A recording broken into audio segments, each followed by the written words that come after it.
O vídeo de hoje vai ser sobre a Dexco. Você conhece essa empresa? A Dexco é o maior fabricante de painéis de madeira do Brasil. É uma empresa que possui ações negociadas na Bolsa de Valores desde 1951. E é uma empresa controlada pela Itaúsa. Então, praticamente inexistem estudos sobre a Dexco no mercado.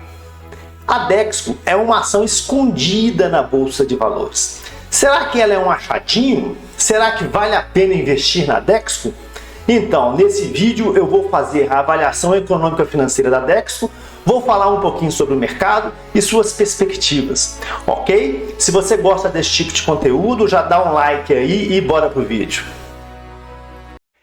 E a Dexco é uma empresa fundada em 1951 na cidade de São Paulo. E no mesmo ano ela listou as suas ações na Bolsa de Valores.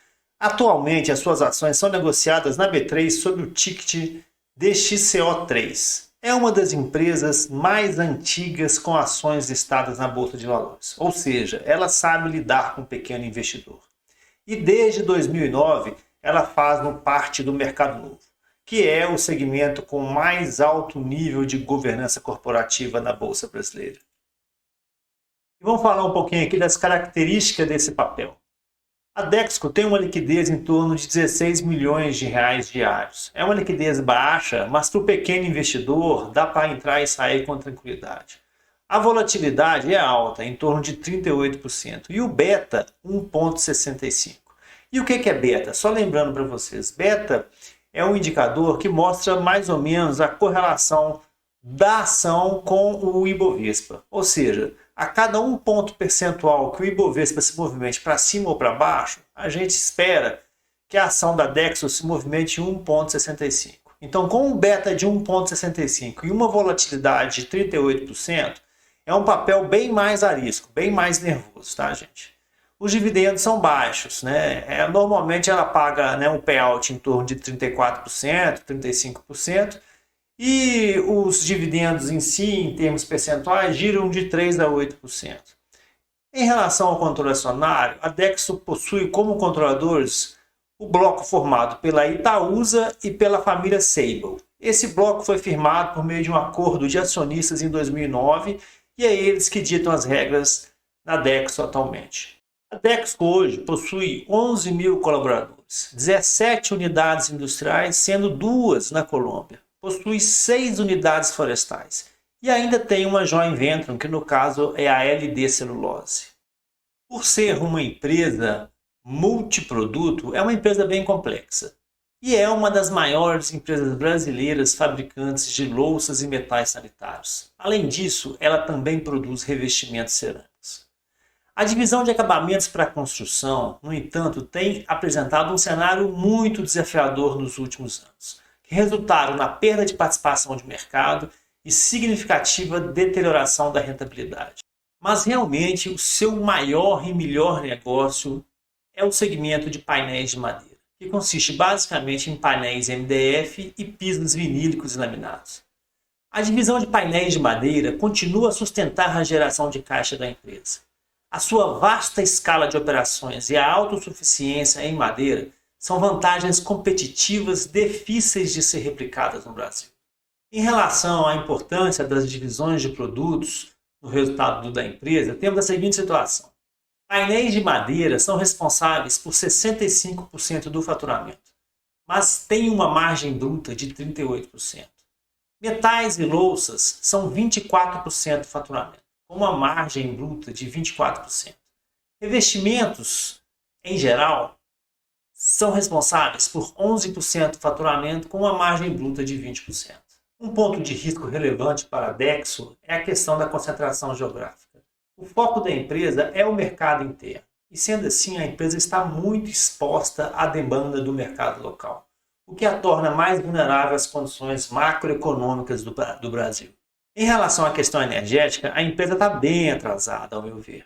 A empresa ainda utiliza o gás natural nas suas operações. Então, uma empresa como a Dexco já deveria estar mais avançada. Ela já deveria ter a sua própria usina hidrelétrica, ou então uma eólica, ou até mesmo usinas de fotovoltaica. Ela precisa acertar isso nos próximos anos. A Dexo possui 49% de participação acionária na LD Celulose, e isso é muito bom, pois a LD Celulose diversifica a base de negócios da Dexco. Contudo, essa nova joint venture possui mais de US$ 1 bilhão em dívidas. Essas dívidas antes possuíam o aval da Dexo, mas depois de uma reestruturação contam como garantia as florestas, a unidade industrial e o próprio maquinário da LD Celulose. Em relação aos investimentos, grandes aportes foram feitos a partir de 2021. E esses investimentos focaram na melhoria do mix de produtos em todas as divisões, otimização de ativos com melhores retornos e inovação. Ocorreram investimentos na ordem de R$ 2,5 bilhões. Agora, a partir de 2025, não ocorrerão muitos investimentos. Algo bem legal na Dexo são as florestas. 100% da necessidade da empresa é suprida pelas suas próprias florestas. Ela possui mais de 200 mil hectares de florestas espalhadas por Minas Gerais e São Paulo. Esses ativos, se valorizados hoje, valeriam mais de R$ 7 bilhões. O valor da empresa é praticamente hoje o que vale as suas florestas. A partir de 2023, a Dexco passou a enfrentar um ambiente muito desafiador em virtude dos menores volumes de vendas, uma vez que parte da demanda foi antecipada durante o período pandêmico. Outra questão foram as margens. A pressão de margens advindas da escala de preços das commodities comprimiu bastante a composição de custos da empresa. Não poderia deixar de falar do ambiente macroeconômico atualmente, que é muito mais fraco. Além disso, no mundo pós-pandemia, o que ocorreu no Brasil foi um downgrade qualitativo e a busca por materiais mais baratos de acabamento. Isso sem contar a questão da taxa de juros. Ela sobe, ela desce e isso impacta muito o negócio da empresa. A ordem do dia hoje é reduzir o endividamento, reduzir o custo de produção das mercadorias e investir o mínimo possível. Recuperar a divisão de construção civil é algo prioritário na Dexco.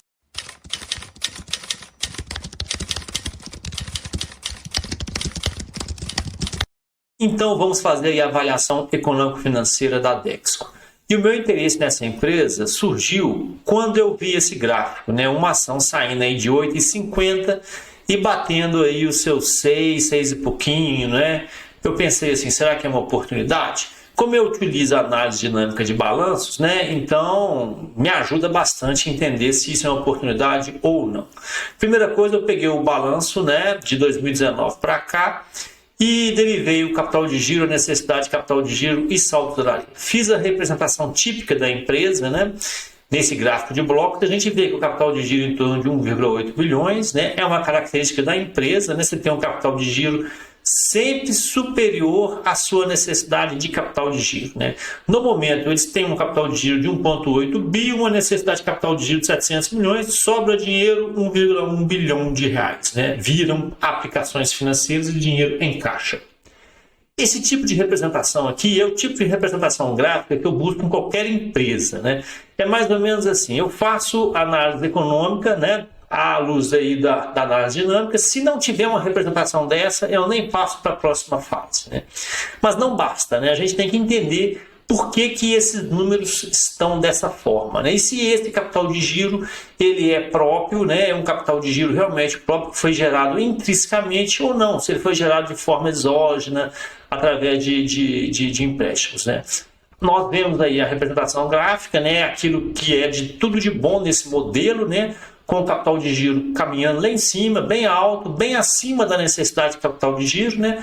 O capital de giro é a linha azul, a necessidade de capital de giro é a linha vermelha, né? Então a gente vê o capital de giro lá em cima, sobrando dinheiro, né? De forma que esses, agora em setembro de 24, esses 1,8 bilhões de reais são suficientes para custear a necessidade de capital de giro e ainda sobra dinheiro, né? Então essa aqui é a representação típica de uma boa empresa, né? De uma empresa que já me alerta que, olha, estuda a empresa, estuda mais um pouquinho, porque ela tem uma representação de capital legal.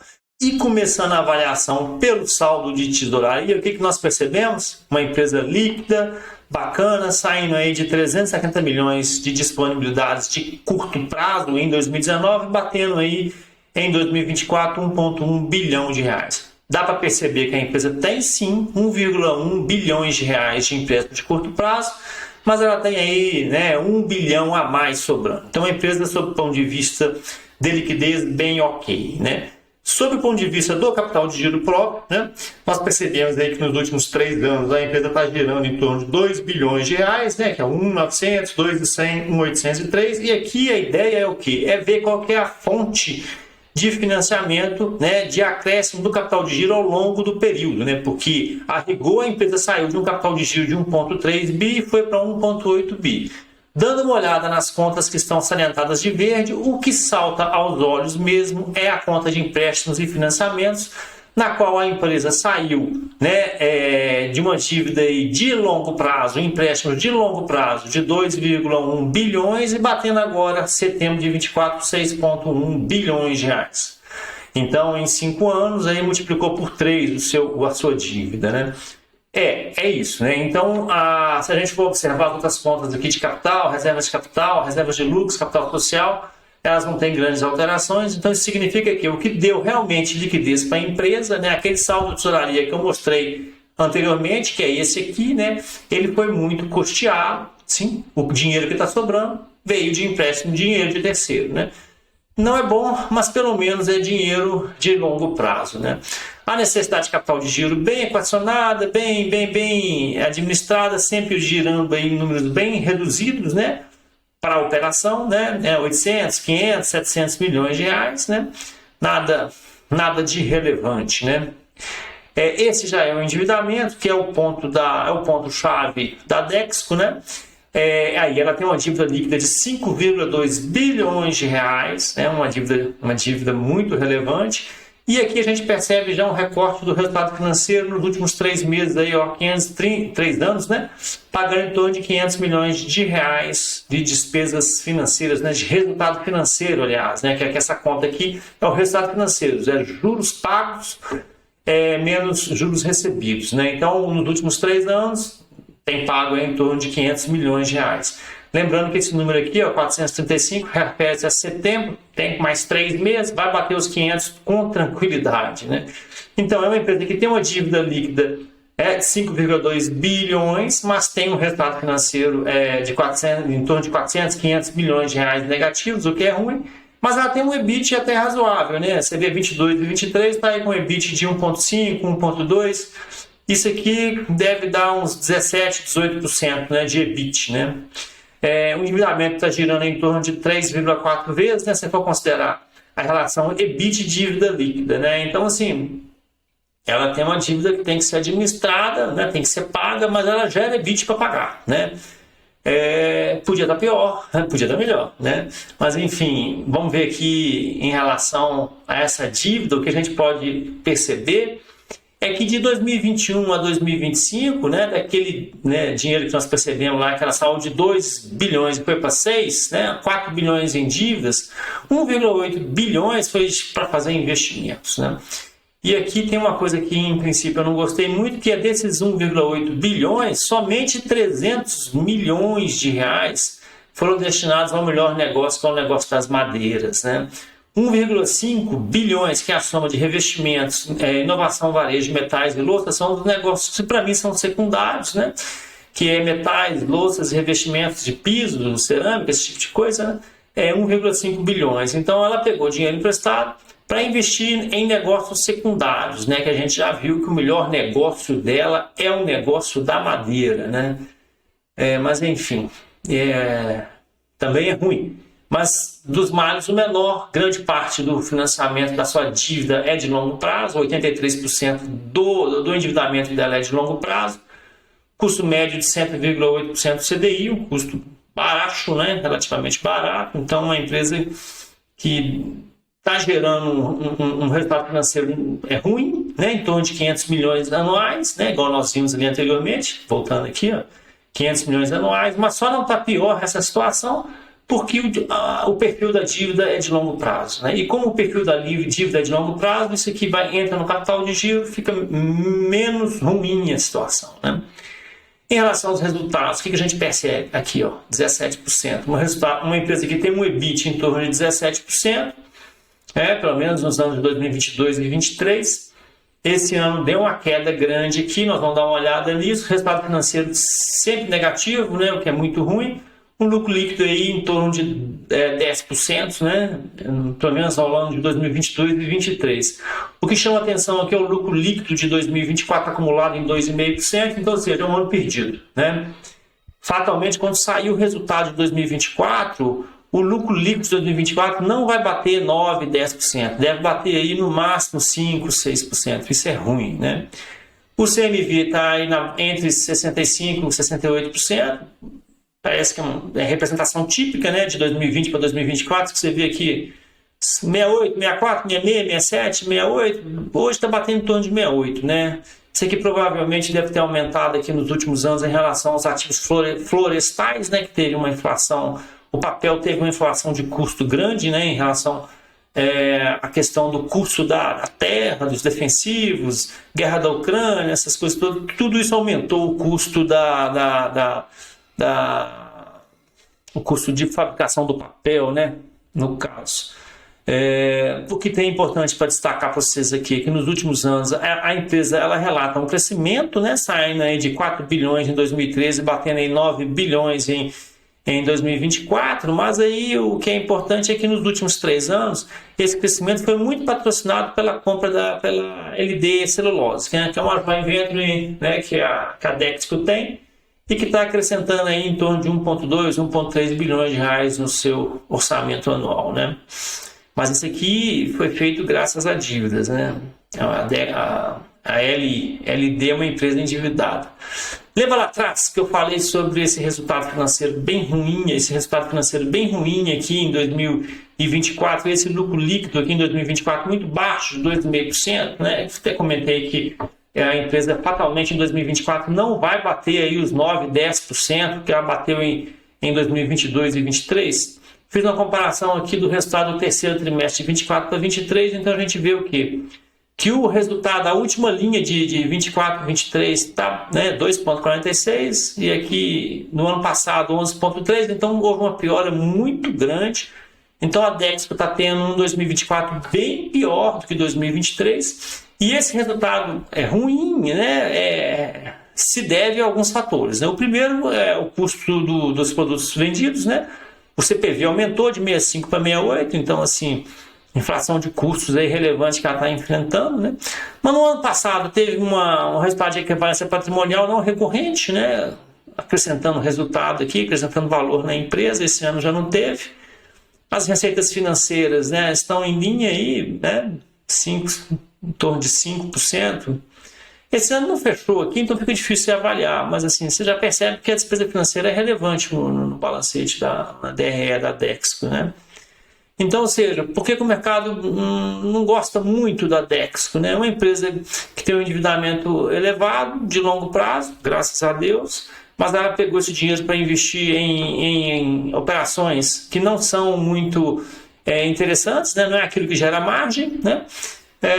E está enfrentando alguns problemas a nível de faturamento nos últimos anos aí, que ela só conseguiu reverter com a LD Celulose. Então, agora eu vou responder a pergunta. Vale a pena investir na Dexco? Tá, vamos lá. Mas vamos responder isso com calma, né? Em primeiro lugar, é importante que o investidor entenda que a Dexco é uma empresa cíclica. E ela tem uma correlação muito grande com a construção civil, né? Como era de se esperar. Então, se a construção civil sobe, ela leva a Dexco com ela.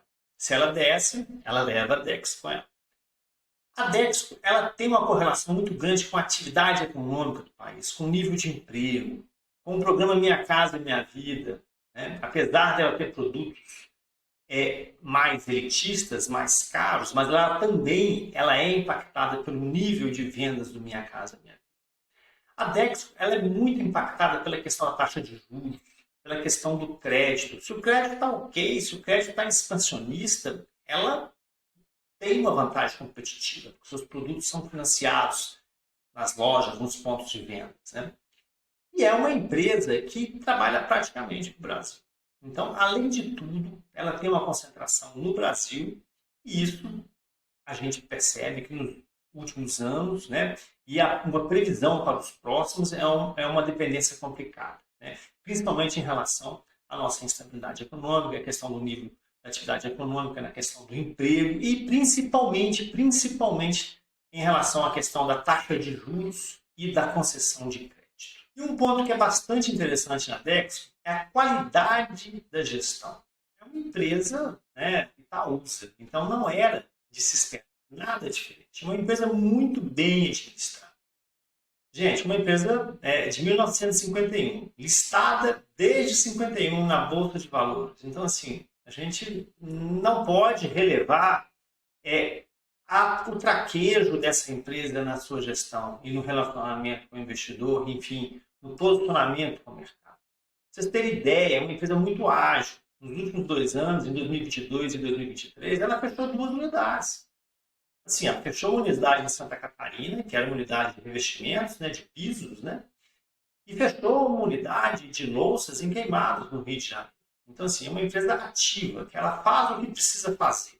Mas o time dela, às vezes, é diferente do nosso. É uma empresa que raciocina muito no longo prazo, né? O investidor, ele é muito imediatista, né? Às vezes, no muito, ele raciocina em 1, 2 ou 3 anos, né? Mas, enfim, a Dexco tem um negócio muito bom, que é a questão da fabricação dos painéis. E isso é 65% do seu faturamento. E com a fabricação dos painéis e dos pisos vinílicos, ela consegue aí uma margem bruta de 38%, quase 40%. É uma margem muito interessante. E grande parte dessa margem só é possível porque ela é autossuficiente no fornecimento de madeiras, né? A Dexco ela tem muitas fazendas para consumo próprio de madeira. Agora, ela tem outros 2 negócios que não são tão legais, que é o negócio dos metais e louças e os revestimentos, né? Esses negócios, eles têm margens mais baixas, né? Metais e louças têm aí uma margem bruta de 24%. Revestimentos, que são os pisos, né, tem uma margem bruta de 20%. Então, o que acontece? Ela tem um negócio muito bom, que gera um EBIT, uma margem bruta muito alta, mas ele praticamente carrega a empresa. Porque a divisão de metais, louças e revestimentos, ela não tem um resultado tão bom quanto o de painéis, e ela, nos últimos anos, né, de 2021 para cá, tem necessitado grandes aportes de investimentos, até mesmo para conseguir maior competitividade, né? Então, por um lado, você tem um negócio muito bom, que são os painéis, com uma margem muito boa, né? E do outro lado, você tem outros negócios, que é metais, revestimentos, né? São os pisos e as louças, que aí são responsáveis por apenas 35% do faturamento, mas abocanharam grande parte dos investimentos que a empresa fez nos últimos anos e não gera tanto caixa assim, né? Então, isso é muito mal visto pelo mercado nesse sentido. Por outro lado, também, a Dexco é uma empresa que ela não paga bons dividendos. Até um payout de 33%, 34%, paga aí dividendos aí de em torno de 5%, coloca 5%, um pouquinho menos, um pouquinho mais, mas sempre isso, né?